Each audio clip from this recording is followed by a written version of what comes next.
Saat ini, jumlah umat Islam di Cina menembus lebih dari 23 juta jiwa. Meski dikekang oleh pemerintah komunis Cina, ternyata pertumbuhan umat Islam tetap menunjukkan pergerakan progresif di negeri tirai bambu ini. Namun tahukah Anda, siapa yang membawa ajaran Islam ke wilayah ini? Berikut adalah kisahnya.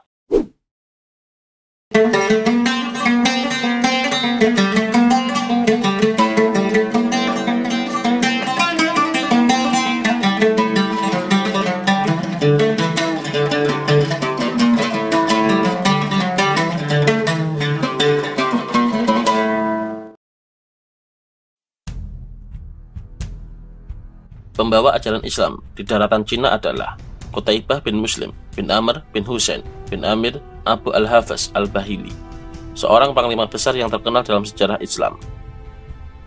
Ia adalah seorang panglima perang yang berhasil menaklukkan wilayah-wilayah Uni Soviet atau sekarang Rusia hingga sampai di daerah Xinjiang, Cina. Banyak penduduk dari negeri-negeri yang ia taklukkan berbondong-bondong masuk ke dalam agama Allah. Mereka merasakan keindahan dan cahaya Islam yang sesuai dengan nilai-nilai kemanusiaan. Qutaibah dilahirkan di Irak pada tahun 49 Hijriah atau 669 Masehi. Ayahnya bernama Muslim bin Amr, sahabat dari Mus'ab bin Zubair, yaitu gubernur Irak dari pihak Abdullah bin Zubair. Ayahnya terbunuh bersama dengan Mus'ab pada saat peperangan dengan Abdul Malik bin Marwan pada tahun 72 Hijriah atau 692 Masehi. Di masa kecilnya, ia mempelajari ilmu fikih dan Al-Quran. Kemudian ia juga mempelajari menunggang kuda dan strategi perang. Ia tumbuh bersama kuda, pedang, dan panah. Ia sangat mencintai teknik-teknik menunggang kuda. Pada masa pertumbuhannya, wilayah-wilayah Irak tengah digoncang oleh pemberontakan-pemberontakan. Oleh karena itu, amir-amir di wilayah tersebut sibuk mempersiapkan jihad untuk mengajak masyarakat untuk menyiapkan tenaga mereka membantu pemerintah demi tetap kokohnya Islam dan tersebarnya dakwah. Saat itu, Qutaibah bergabung dalam jihad peperangan di usianya yang sangat belia. Keberanian dan keterampilan Qutaibah sangat memukau banyak orang. Hal itu membuatnya dilirik oleh Panglima Besar, Muhalab bin Abu Shafrah. Muhalab pun menyampaikan kabar tentang Qutaibah ini kepada Hajjaj bin Yusuf. Setelah itu, Qutaibah makin dikenal di kalangan kerajaan. Kemudian, Khalifah Abdul Malik bin Marwan menunjuknya menjadi amir di kota Rai dan Khurasan. Pada saat itu, kaum muslimin beranjak menaklukkan wilayah timur, sebuah daerah yang dihuni oleh dua ras besar, orang-orang Sasaniyah atau Persia dan orang-orang Turki. Dua kelompok besar ini hanya dipisahkan oleh sungai-sungai saja. Pada waktu itu, penaklukan Persia sudah disempurnakan pada masa pemerintahan Khulafaur Rasyidin. Adapun orang-orang Turki memiliki wilayah yang lebih luas, tersebar dan jumlah yang lebih banyak, seperti orang-orang Turki di wilayah Gaza, Al-Qoroghta, Kaukaziun, Bulgaria, dan Mongol. Qutaibah mulai memimpin pasukan perang pada tahun 86 Hijriah atau 705 Masehi. Saat itu, Hajjaj bin Yusuf As-Saqafi mengangkatnya menjadi amir Khurasan atas titah khalifah.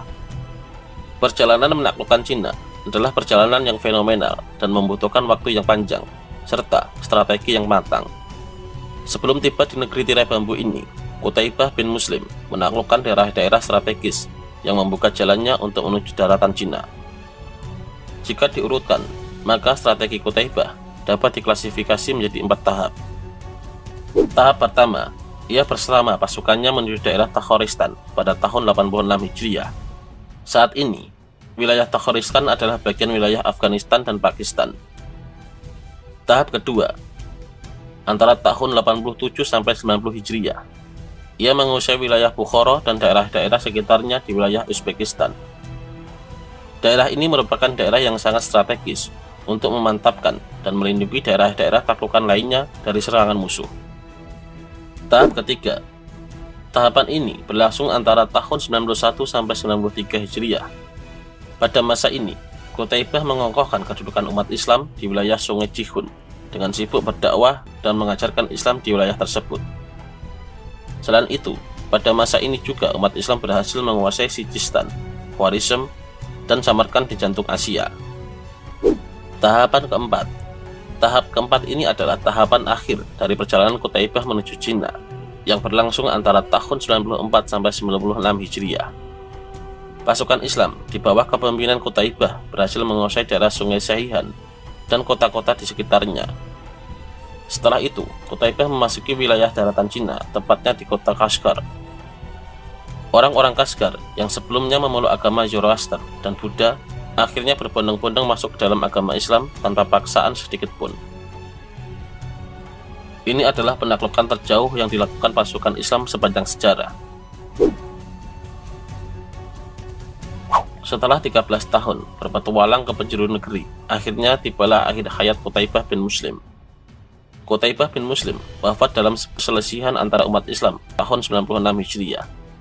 Ia terbunuh di tangan Waqi' bin Hasan At-Tamimi di wilayah Fergana, yang sekarang adalah merupakan wilayah Uzbekistan, Kirgistan, dan Tajikistan. Semoga Allah merahmati Qutaibah bin Muslim. Wallahu a'lam bishawab. Wassalamualaikum warahmatullahi wabarakatuh.